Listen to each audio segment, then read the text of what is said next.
ফেনী পল্লী বিদ্যুৎ সমিতি মহিপাল ফেনীতে নিয়োগ বিজ্ঞপ্তি প্রকাশ। ফেনী পল্লী বিদ্যুৎ সমিতি এর নিম্নবর্ণিত শূন্য পদে লোকবল নিয়োগ প্যানেল তৈরির নিমিত্তে ফেনী পল্লী বিদ্যুৎ সমিতি এর ভৌগোলিক এলাকার স্থায়ী বাসিন্দা ব্যতীত বাংলাদেশের অন্য সকল জেলার স্থায়ী বাসিন্দাগণের নিকট হতে পদের পাশে বর্ণিত যোগ্যতা সম্পন্ন প্রার্থীদের পূরণের সাপেক্ষে অনলাইনে দরখাস্ত আহ্বান করা যাচ্ছে। যে লিঙ্কে ঢুকে আবেদন করবেন pbsfeni.teletalk.com.bd তে। একটি পদে নিয়োগ দিবে মিটার রিডার কাম মেসেঞ্জার 1 বছর চুক্তিভিত্তিক।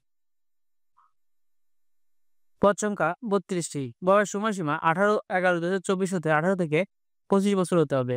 শিক্ষাগত যোগ্যতা প্রার্থীর ন্যূনতম এসএসসি সমমান পরীক্ষা উত্তীর্ণ হতে হবে। প্রার্থীকে অবশ্যই যোগ বিয়োগ গুণ ভাগ করার দক্ষতা থাকতে হবে এবং হাতের লেখা সুন্দর হতে হবে। প্রার্থীকে অবশ্যই সৎ বিশ্বস্ত উত্তম চরিত্রের এবং সুন্দর ও সুঠামদের অধিকারী ভালো ব্যক্তিত্ব সম্পন্ন হতে হবে। গ্রামগঞ্জে প্রত্যন্ত এলাকায় গিয়ে রিডিং গ্রহণ এবং বিল বিতরণ মানসিকতা থাকতে হবে এবং পাবলিশের লক্ষ্য ও কর্মসূচি সম্পর্কে গ্রাহককে অবহিত করতে হবে। বাইসাইকেল চালানোয় পারদর্শী হতে হবে এবং অবশ্যই নিজস্ব বাইসাইকেল থাকতে হবে। চূড়ান্তভাবে নিয়োগের লোক নির্বাচিত প্রার্থীকে যোগদানের সময় নিরাপত্তা জামানত হিসেবে পাবলিশের ক্যাশ শাখায় 10,000 টাকা জমা প্রদানে সামর্থ্য থাকতে হবে। যে সকল জেলার প্রার্থীগণ আবেদন করতে পারবেন না, ফেনী জেলা স্থায়ী বাসিন্দাগণ আবেদন করতে পারবেন না। আবেদনকারীর বয়স 18/11/2024 হতে 18 থেকে 25 বছর হতে হবে। আবেদন শুরু হবে